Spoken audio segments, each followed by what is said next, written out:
Are live. We're going to give it a couple of minutes to let the streaming platforms pop in here. So we are going to be live on LinkedIn, X, formerly known as Twitter. One day we won't have to say formerly known anymore. Maybe Because they're going to when go we're back to dead. Twitter. Yeah, maybe that. And then live on YouTube. I say we because I am with one of my really good friends, mastermind partner, brother in the Lord, and co-founder of the Founders Collective, Sam Feeney. Sam, why don't you introduce yourself? You can say Sure, whatever man. you want. That's it. Yeah. Well, I'm excited to hang out with you on an unseasonably cool day in Denver, Colorado. And just, yeah, love hanging out. And you and I were texting back and forth last night about, we just kind of what's on our hearts. And so, I love the ability to do this from, a few hundred miles away and to be able to just be able to jam on topics that matter to us. In particular, ones that I think resonate with people when they're named. And so we're going to get into that. But yeah, I'm really excited to hang out a little bit about me. I've been in the education field for a really long time in various forms. And I'm really excited about teaching what I've learned and what I want to learn. Because I think that's, if anybody who's ever taught anything, that you really learn it once you teach it. And so that's what most of my books are, is stuff that I want to learn myself. And then, of course, most of all, turning around and teaching that to my 5 kids and just being able to leave them better than what I got, growing up, each generation better than the next. Yeah. No, I love that so much, man. And it's funny because when you say, I have this background in teaching, it sounds really flat, when people don't know you. And what they don't know is the depth of what you teach, and just the wisdom that you have shared in so many of the books, or, in the books that you've written, in so many of just the other things that you have contributed. I mean, when we get together. So for those of you that aren't familiar, and many of you won't be that watch this, but Sam and I have been, we were introduced to one another through a common connection. We ended up in a pretty large mastermind. We were in separate groups, but we were in a large mastermind together, all Christian men, seeking to just to live out our faith and our values professionally, personally, spiritually, mentally, emotionally. And it was great. We found ourselves in a season where we felt as though that wasn't serving us to the best of our personal needs anymore. And so we stepped out of that. And then Sam and I, along with the other 3 founders of the Founders Collective, who you guys will be introduced to at some point, Cam Hall, Mike Suderman, and Zach Lush, we decided to get together and form our own. And so we've been journeying together for the better part of the last year, and really just going to war. And one of the things that we found was so beneficial was, in addition to this commonality of faith and values and life, was we were all in similar stages entrepreneurially, if that's a word, where, we were all seeking to accomplish similar things. And for those of you that will see this, that as a founder or an entrepreneur, you're just in a unique position that other people are not. And that's not to say we're better or worse. It's just, it's different when you start a business, when pretty much everything just rides on you. And so you get these feelings of loneliness and stagnation. And anyway, so we have been able to solve that for one another in so many ways. And so I'm pumped. One of the things that we wanted to talk about today, so this was kind of a last minute, hey, we should jump on and talk about this. And really, this was Sam's idea, was just coming together and talking about the value of being in like-minded community. Interestingly enough, I read an article this morning that I shared with Sam. We won't talk too much about it because we don't know enough about it, having not done enough research. But I think one of the things that it exposed, and one of the things that I want to dig into as we talk more, is in the day and age that we live in, I would say I will go to the extreme. If you know my personality, this is mine, but I think men have been abandoned in many ways. We've kind of been cast aside. I think, for the amazing a gift that the women's empowerment movement has been. I mean, I'm married. I've got 2 daughters. Sam as well, married, got kids. Like, we're trying to elevate women, and we want to see equality because we believe that God created us all in his image, meaning we all have equal worth and value. But as that has happened at a hyper accelerated level, men have kind of been pushed aside. And then with the push aside of toxic masculinity, which obviously it's bad, but it's been ill defined, we just find ourselves in a place where we don't know where to go. And men have less and less friends. We're seeing suicide amongst young men happen at a greater rate than probably ever in history. Anyway, so I'm excited to be able to chat some more today. So, Sam, why don't you kind of just open up and share a little bit about, like, why do you see benefit in being, let's not just say with other men, because I think that we all find ourselves in spaces with other men, but why like-minded, and maybe how would you define like-minded? Because you and I don't think exactly alike. So what does that mean to you?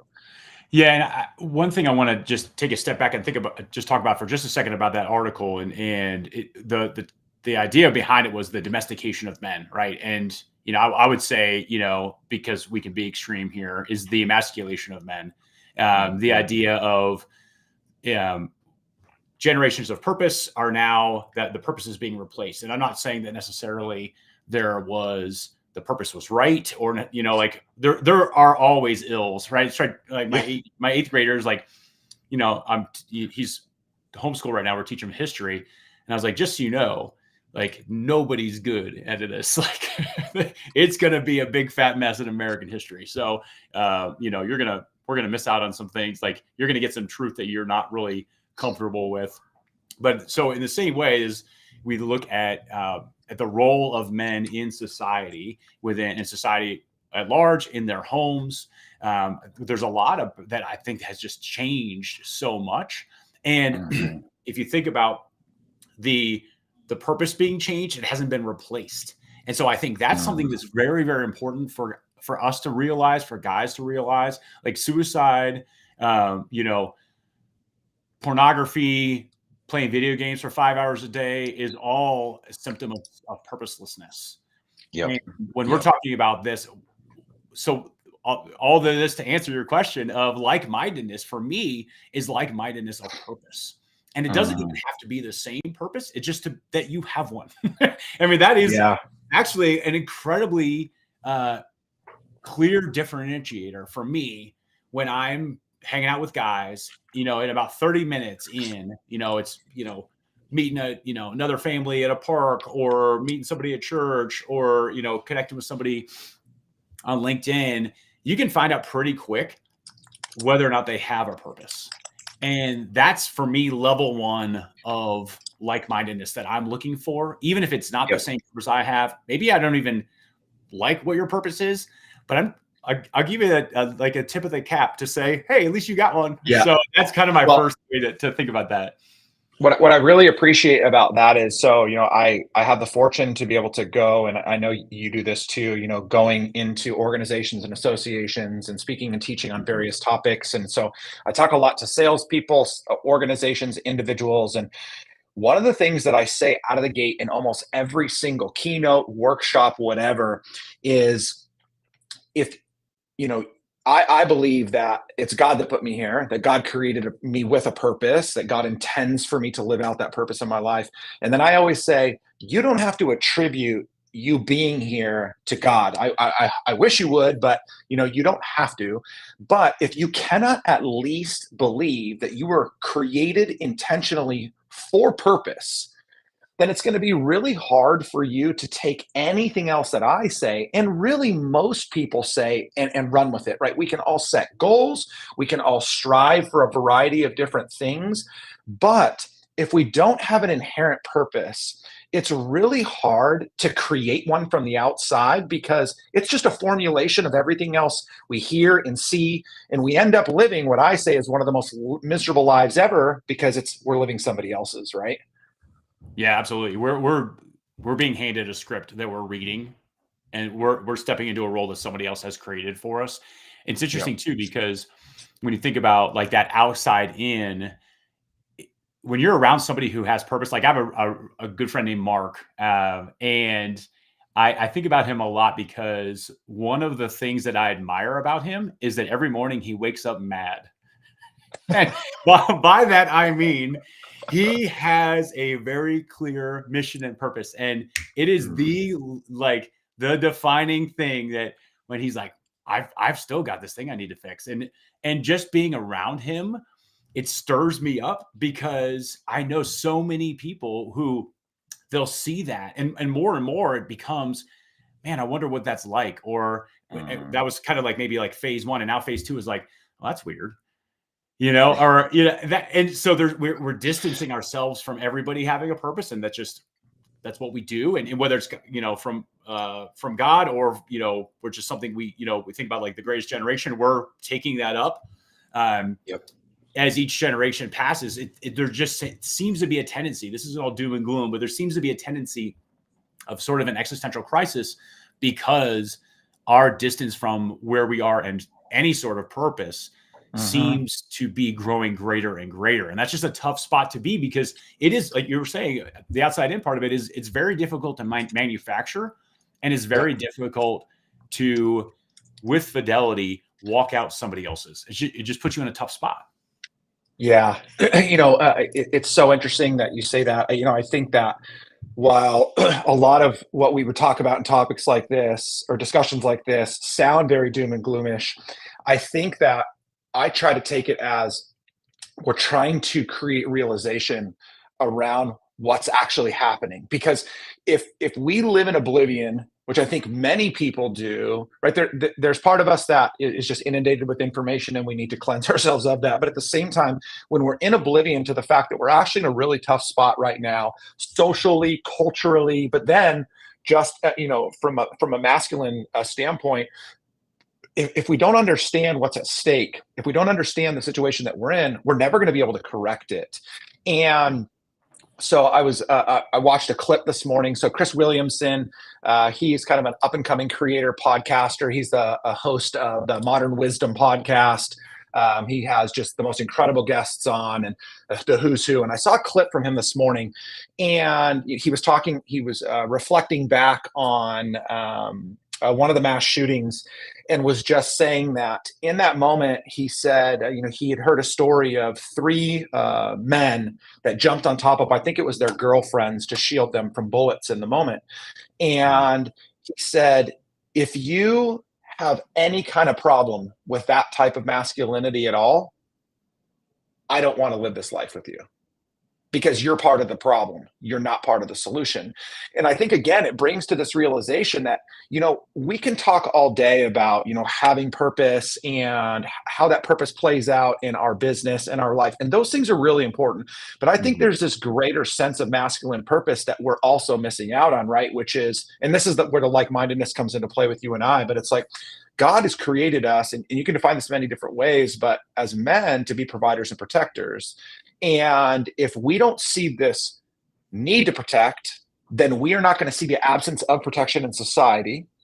And if we don't see the need nor the absence, then we're not going to step into it when it's happening. And so, like in New York right now, we're seeing this social media trend where women are walking down the street and they're getting punched in the side of the face and attacked by men just on the street randomly. Like, it's showing up on TikTok and Instagram. And it's not a joke thing. Like, women are truly being attacked on the public streets of New York, and nobody's doing anything about it, right? And you can say a lot about that, but at the end of the day, it's because we have become blind to the fact that we are called to step into those gaps. And there's nuance to every single one of those things. But again, I think this is what's at stake. It's like, in many ways, society is at stake, and ultimately God will fix that, but he's using us as vessels to do that. Right. And I so to continue the train of thought of like-mindedness, then is, it's if I'm in a place where I'm surrounded by people who aren't concerned about what's going on. Yep. That's where I think you need to be choosier about your communities than we are. Oftentimes, really, it is like career, proximity, kids, sports, whatever it might be, that that's our criterion for being able to hang out with people, our community. And so if we think about these things, and it's not something, and again, like this isn't promotion for vigilantism, and it's not, like we all need to go to New York and fix some things. I'll bring my telescoping bat. But I don't think you get that on a plane. Well, because when it's telescopes, anyway, it's very lightweight too, less than 3 ounces. But anyway, if you're in a community who isn't interested in sounding alarms, or, I think a lot, just from my background in counseling psychology, is, with Maslow's hierarchy of needs, Mm. we too often are what I call living in the basement, which is really just those bottom two levels of physiological needs, and for our own selves, safety and security, which is basically maintaining those physiological needs. That's it. And so the next level up is relationships and belonging. And if we don't see that we belong to each other, Yeah. whether I don't know you and you live in New York and, you're somebody who has been assaulted, and that I'm saying, hey, that's my problem, right? If I don't see that there is that sense of either a social contract or all members of the same body, like whatever you want to call it, that's the value of community. Is it goes beyond just what most of our communal decisions are made, or our association decisions are made, which is what can I get from this? The thing that I think differentiates what we are talking about, which would be really a proactive community, would be, where can I contribute and where can iron sharpen iron? Because it's not sharpened to then sit on the shelf. It's sharpened into a tool, into a sword, into a whatever, so that it can be used. And that's where I think, I heard a guy say one time, balsa wood does not sharpen balsa wood. It's like you need to get around people who are interested in, again, whatever their purpose is, and they feel that their purpose is connected to a who. I have a training that we've talked about before called the Great Commission Statement, where I just took the Great Commission and said, Jesus taught us how to build a personal mission statement. But the three components that are really, really important in that, one of those is who my audience is. And until I have a place where I apply that, a people to whom I apply that, then it's hard for me to live out my mission. And so that's right. That's why our community is so huge. It's either that forum for it, or it's a group of people who want to kind of be focused on the same audience as it goes through it. That's where I think we're missing a lot of in our daily lives, just our maintaining. We're not getting that level of meaning because we're not applying it in ways that we could. Yeah, dude, there were so many things. First of all, the retweetable statement you made, which is iron is not sharpened to sit on a shelf, I think is phenomenal, and it's going to go on a t-shirt of mine here pretty soon.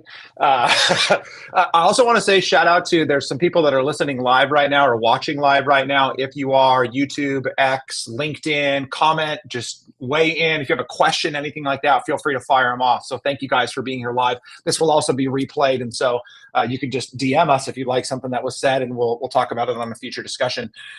Okay, so what I love here too was the correlation between, you said without an audience, a mission statement is basically meaningless.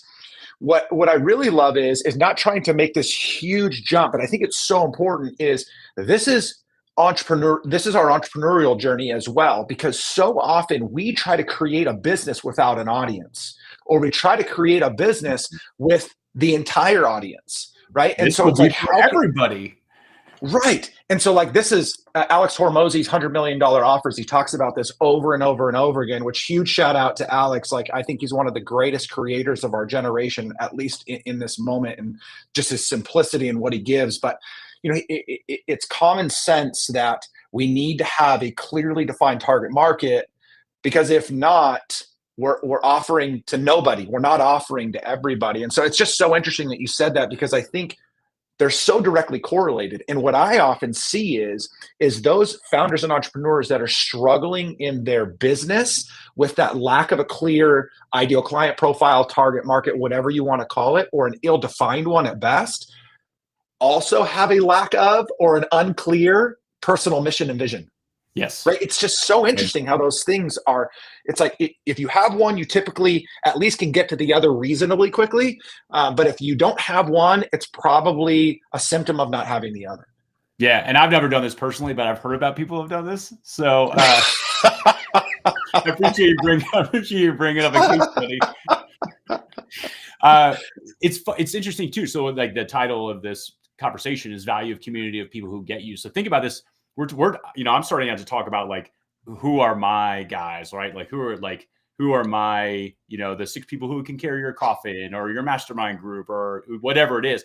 But also thinking about, I love the business parallel, because you need to build communities of people who get you in order to be able to deliver your product to them. And your product could be a nonprofit. Your product could be something that you're a tangible thing you're selling. It could be, something that when you're teaching, you're writing books or whatever it is. Right. And that also, the value of a community who gets you, that's is it Kevin something that begins with a K, the 1,000 raving fans. Like that's your community who gets you. And those are the people you write for. Those are the people you create for. And then they will turn and share with their communities of people who get them. That's, you're creating ripple effects that way. So that's such a good point about the fact that you actually have the power to create that. And one of my favorite marketing guys, Mike Kim, who's much more quiet and reserved than Alex Hermosi, but one of the things for him that cuts through in his marketing is just remember that good marketing both attracts and repels. And I think that's one of the keys for community and for like-mindedness, is being okay with saying, this isn't for everybody. And I'm not for everybody, and not being afraid that that is then not tolerant or not an acceptable message or, exclusive of others. It's not. It's just we all have like our people. Like we all have I think that our people we're called to connect with. Kevin Kelly, thank you, buddy. And so when we have, as creators, entrepreneurs, whatever it is, the ability to create communities that get us by putting out stuff that is true to us, right? It's not a judgment. It's like, hey, I'm just going to put this out and see who else likes it. And that's my crew. That's my community. And that's a very empowering place to be. And I don't think a lot of people have that faith in themselves to do it. Yeah. Okay. I have a question that I'm actually just interested to hear from you. So you talked about the fact that, for you want to journey with a man that has purpose. They don't have to share in the same purpose as you. Obviously, we've talked about the fact that you and I don't share all the same values, beliefs, ideas, though, we're fairly similar. What those, Sam, would be, because I think this is important, is like, what would be non-negotiables? What are things that are, and I know this is hard, right? Because there's a lot of nuance here too, but it's like, what are things that you say, because I have some things that come to mind, but what are some things you say, these are absolute no ways? Because, and I just want to share this, I find that for us as men, we end up finding ourselves in common space with other men that aren't like us, but have gravitated towards us, or we've gravitated towards because of history, proximity, an extended relationship of some kind. And we're there and we begin to tolerate things, is maybe the way to say that, that starts to drag us into that space, right? It's like, you are the product of the 6 people that you surround yourself with. And so what are some things that you're like, I will absolutely not be in community with these types of individuals? Yeah. And another way I think of this is, these are the guardrails, right? Because you're drifting, all of a sudden you're like, oh, this like slope is now a cliff, that's and you're off the rails before you even realize it. So, and that's an awesome question. So I'll say one thing right off the bat is that our buddy Zach has a really cool exercise about kind of identifying some non-negotiables. So that's something I think even just is another cut through of, do you have those? Is that, for somebody else, of having some of those non-negotiables, because we are very easily influenced by those around us, even though we would adamantly protest to that assertion. We would say, no way, I'm my own guy, the whole thing. But it is it is that association and that rubbing off on each other that makes good community so powerful, and haphazard community so atrophying and in some cases damaging. So one for me would be that and this is a kind of a twofold thing, but I'm very, very motivated by legacy. And I don't necessarily mean that I have to have a big legacy, right? It's not it, but I just in my mind, really early in my life, I had this sense that what I'm passing on to my kids is more about example than it will be ever tangible things. And that example started roughly when I started making conscious decisions. So I'm saying like 12, 13, all right? Like really early on in my life, which means I'm going to have to sit down sometime and explain what in the world I was doing in college. And I don't know how I'm going to say that other than please learn from my experience. I just wrote it all in my book and told my kids to read it, knowing they never will. That's correct. That's right. That's right. There's an Easter egg on page 72 where I give you the combination of the safe in my office. But so there's something about like that I'm living in more than just the present. Like I've got an infinite or at least long-term view on what I'm doing that contextualizes what I do. Similarly is that I've got to be others focused in one way or another. It cannot just be what I'm doing is all to benefit me, because like stewardship, as you know, is a big word for me.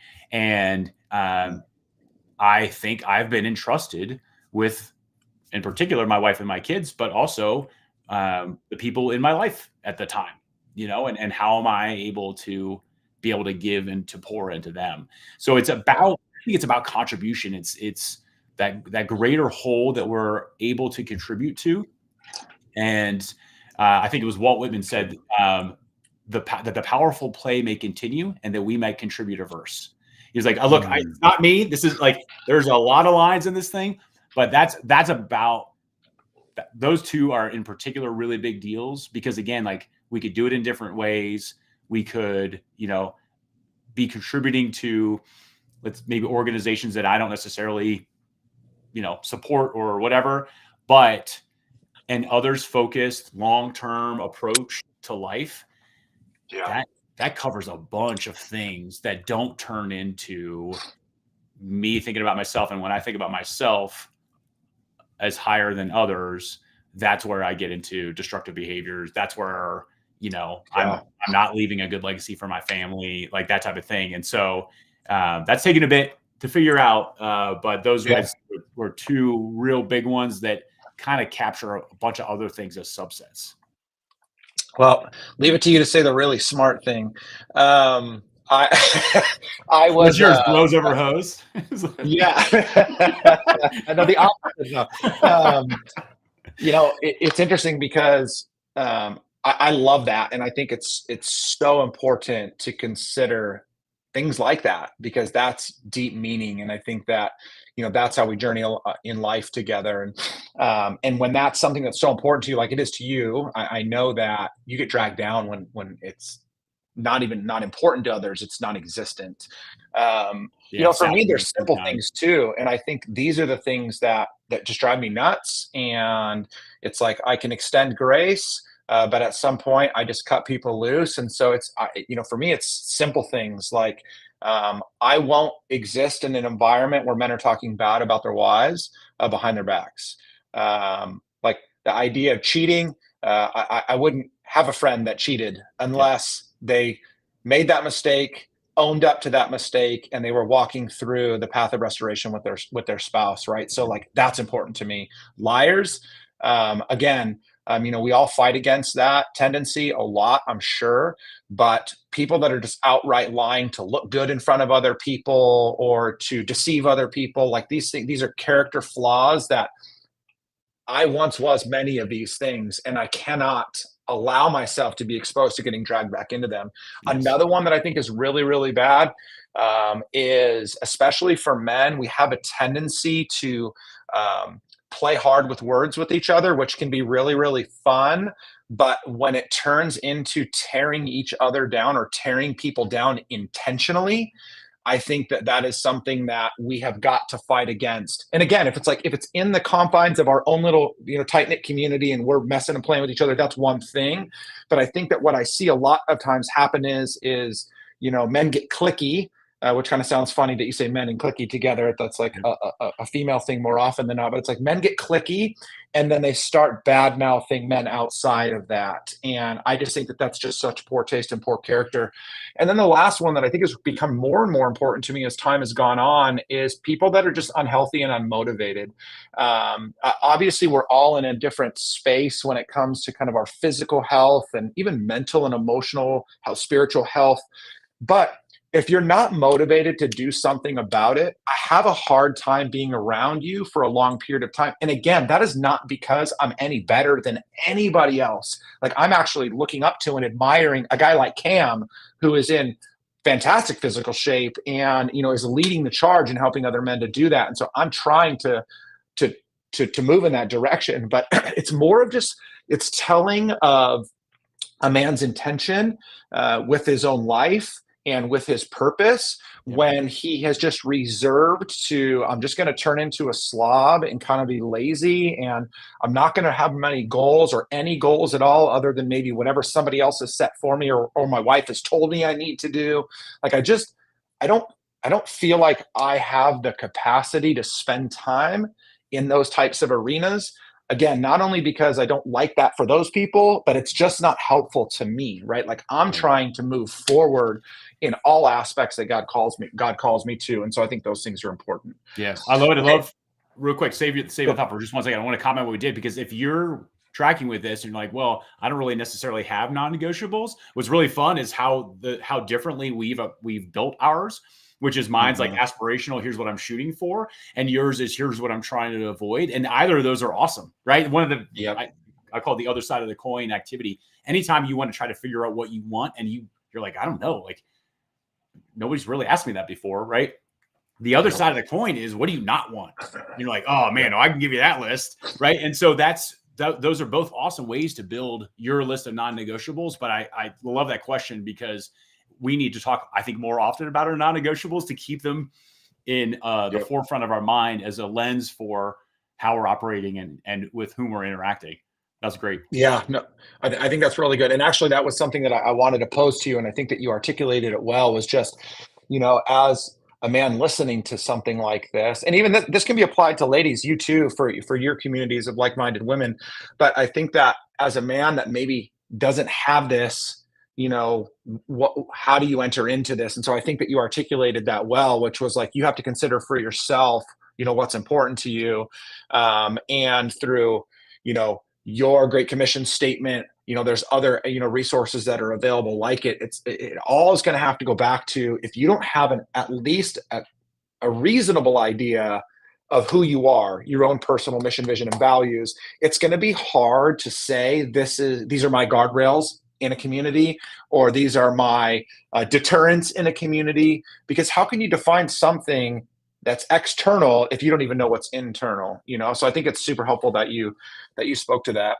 So we've been going for just about a half hour here, just over a half hour here, and I know just time flies, and want to be respectful of trying to keep this confined to others. But again, thank you if you're live right now, and I've seen quite a few people popping in and out. So thank you so much for listening to this live. Again, if you have any questions, comments, anything like that, please feel free to drop in and say something. Even if you just like it, we appreciate that. And we will be doing more of these at off times. It may not always be Saturdays at 1 p.m. Pacific time, but we're gonna try to make this a more regular occurrence. So as we're starting to land the plane, one of the things that I think is important for you is, or for me to ask you, because I think you're really good about creating the steps necessary to get to your goal. And I don't think that's as simple as setting a goal and planning for it. I think you have a really good way about structuring in such a way to get to where you need to go. And you've done that helping people in their careers. You've done that helping people in their businesses and their lives, whatever. So if I'm a guy and I'm listening to something like this right now, and the title attracted me, I'm like, oh, the value of community with people who would get me, right? Like that sounds awesome. And then you've listened to this whole thing, or maybe one or two things we've said, and you're like, yeah, you know what? That is like, I need that. That's me. So how could you encourage another guy listening to start to formulate stepping into something like this? Because it would be easy for us to say, and definitely we would want to say, like, hey, we've created the Founders Collective. This is an amazing community. We want you to join this. If our message resonates with you, any bit of it, we do believe this is a space for you. And so you can reach out to us for that. But I don't want to oversimplify that. And so I would say, like, the guy's sitting on the outside, he's looking in and he's like, man, I think that could be something for me. What would be some kind of first next steps that you feel like would be helpful, Sam? Yeah, actually, kind of similar to that other side of the coin. One thing I would think about was go back to a time when you had a community who got you. So I'm thinking a lot of times, one of the things that I really am sensitive to, and the first game of the Final Four starts in about an hour or so, and you're going to see guys who might be playing their last college basketball game. I'm hoping it's NC State because I've got Purdue going to the final. Anyway. So hey, if you were a praying person, pray. I'm not a praying person. One of my favorite lines from a movie is, I believe that God gets weary of being called down on both sides. Anyway, but I'll say this. So think back, but one of the things that I'm most sensitive to, and a lot of my work in education has been around helping people find colleges and work doing that type of thing. But is the guy who, or woman, my wife played college basketball, 4 years of college. The guy who they play their last game, and the next morning they wake up and they're like, what am I supposed to do? Right? Because all of a sudden the community of people who got you is gone. Yep. And in particular, maybe something that you've done for, let's just say it's college in general, like, but you just were in a fraternity, or you were just on a college campus you really liked, or whatever, like for 4 years of high school, 4 years of college, maybe that was a time when you had that community of people who got you. What I wanted you to do when I'm thinking about this, and then how this applies to now, is go back to that time, because it's probable, it's not necessarily a guarantee, but it's probable you really haven't had that since, right? And then, which is a really weird spot, is we go through, unfortunately, sometimes of the factory model in high school, but then we go to a college, you're choosing that, you're getting to a chance to create some networks, and then we go from a very tight-knit group sometimes in college to now everyone's an individual. Good luck, like, go out into the work world, figure it out on your own, and that whole thing. And so I just want to encourage somebody who maybe is wary about this, or like, this seems foreign because I haven't experienced it. I'm guessing you have. I just want you to go back to a time when you have, and think through, like, oh, I've done this before, right? I played on a sports team, or whatever it is. I was in a youth group in high school or something. Like, I've done that. And that's just that allows you almost a little bit of muscle memory and confidence to say, oh, okay, well, if I've done that before, even on a different context or on a smaller scale, I can do it again.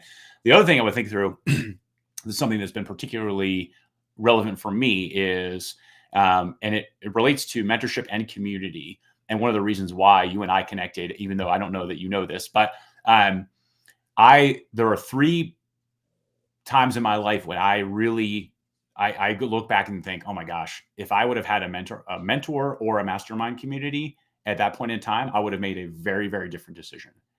And that weight of, oh crap, basically, like, there's 5 years I'm not getting back on that path that I took. That makes me run to a community, because I also know what that feels like. And so that, for someone who's listening or watching, that might be something as well, where you say, hey, what's a time when you think, another set of eyeballs on this might not have been a bad idea. You said something the other day, we were on a call, and you said, with what we've created at Founders Collective, you can't imagine how far each of us would be along if we'd started it 2 years ago. Oh, dang it. You're great. You say that. And as you're saying that right now, probably there's been a couple really destructive seasons of life for me, but one of the most devastating, because it collected so many of those around me, was from 2000, call it 8 or 9 to 2013 was just a destructive financial season of life. And there was a lot of financial abuse on my end and just mismanagement of money and other things. And then the recession and all this other stuff that ended with punchline. We lost our house to short sale. Wow. And that was, so we bought that house in 2001. And so it's been 23 years. And I try not to live with regret, and I know that God has purpose and intention for everything. This one was just a hard learning lesson, but I think back to, when I bought that house in 2001, like my wife and I did not have any guidance from the outside at all. Like my mom was very supportive of us and helped us to buy that home, helped us with the down payment, but we didn't have anybody. My dad was not in the picture. He would have been the smartest one financially to really guide us through buying. I was trying to be the smartest person in the room, and I was quote unquote the most successful one of my friend group, which I just prided myself in. So there was nobody to even tell me what to do. No one had bought a house in my friend group before. And And can I so two interject for a years, second? Were you even yeah, approachable? no Like, way, right? no Like way, that's the because worst dude, part. because I had made my Guys, I money, I had got bought my it. house, right? Yeah, like I I'm figured it fine. all out. And so within 2 years, the market rocket ship from 2001 to 2003. Home values went crazy. And I remember getting the first call from the mortgage broker, and he's like, dude, rates just went down. You can refinance.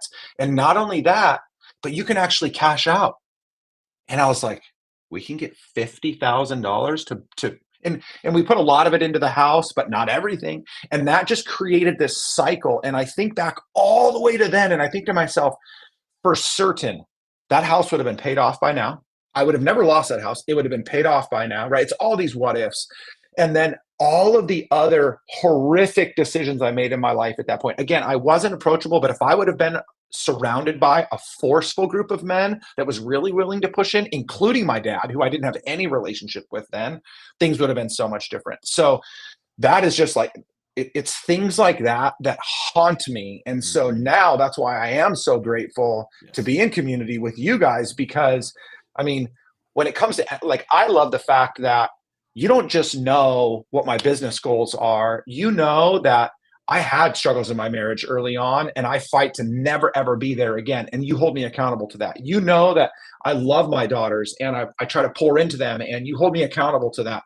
And you know that, like, I did have financial issues a long time ago. And so as I share financial decisions, you're like, hey, what about this? Oh, not about this. So it's like, that's what I love. Again, it's not that we're dialed into every single thing, but you guys know enough to pour into everything I need. And again, I can still make a stupid mistake, but the chances of that happening are far less, which means I will be far more successful from this point forward. It's just a shame that I'm figuring it out for the first time. I'm 46 right now, and it's only been a couple of years. So it's just like, Yeah.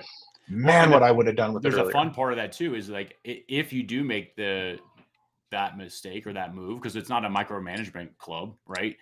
Then it's so Right. much more quickly corrected, right? Where you're like, Yes. oh, Yes. okay, I've got that course correction right back to my true north. And I'm just going to add one more thing that I think would be really important. This maybe is how we can kind of wrap up, is thinking again about, okay, times when I've been part of the community, times when I really wish I would have.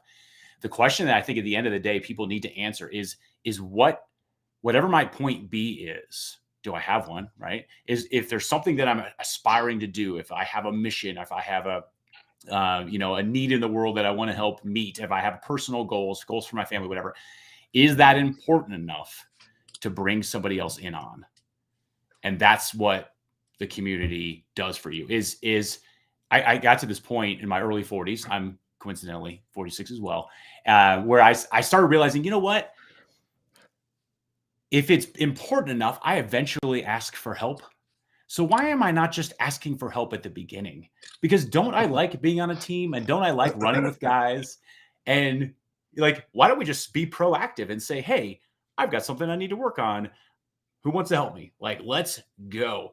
And so, but I think often enough, why people are content to just hang and not connect with others who are like-minded is because they don't have something big enough to compel them to get out of off the couch, get out of their comfort zone, whatever it is, and say, hey guys, you know what? I got to be real. There's a reason I haven't done this before and I need help with it. Yeah, dude, that is so good. That's the perfect way to land the plane. I'll wrap that up with just a bow and say, if you're sitting on the couch right now, you're not listening to this probably, but if you happen to catch this and you're sitting on the couch and you have no desire, don't bother because we don't want to hear it. That in the most loving way, I say, I don't want to hear it, and I know Sam doesn't either.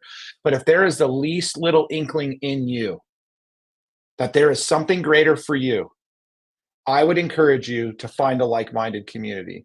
We believe that we can be that for the right people. We're trying to be really, really clear about who we are and therefore what we represent as we step forward into this.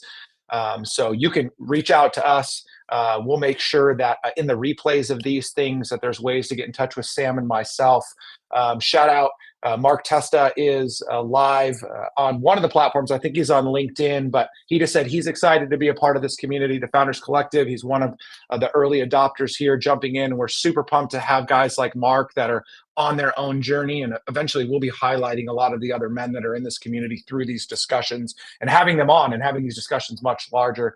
But we would encourage you, reach out to us, connect with us. If there's anything that we can do to support you, we definitely want to do that because we feel that's, a big part of what we've been called to do. So hopefully you guys enjoyed this. Again, we're going to be doing this a lot more. We would love feedback to just what kind of topics, what do you want to hear about? What do you want to talk about? Inside our Founders Collective community, we do have some intentionality with the things that we are talking about. That's for that private community. But generally speaking, if there's other things that you want us to address, that you have questions around, please feel free to reach out to Sam or I or any of the other founders, Cam, Mike, or Zach, and we'd be happy to figure out how we can deliver that to you. So, Sam, this was good, dude. Like for throwing this, together on hey, we should just jump on and do this. This was pretty phenomenal. And I think what's always best, and this is just a affirmation for you, is there is not a single time that I've ever had a conversation with you that I have not left better. Because there's always something you say, even if I've heard it before, that you just have a way of saying it that speaks directly into my life. So I know that I'm in a good community because I'm in one with you. So man, I appreciate you so much, and it's been so fun. You too, brother. I feel like maybe I wonder if that's because we're like-minded. But it's so true, man. That's where it's so great jamming with you on this stuff because of your ability to identify those pain points, right? Like Wounds is right behind you on the wall. Awesome book that just gets real about stuff that people need to get real about. And so I love that mirror being able to being held up to me as well. Whenever we talk about, well, man, am I dealing with that as much as I should? Am I pressing into that as much as I should to be able to get real about stuff that really matters? And that's where I think one of the things that's most fun about what we're building is talking about stuff that matters and being able to get people moving on their journey wherever they want to go. That's so good, man. All right. With that, happy Saturday, you guys. We're out.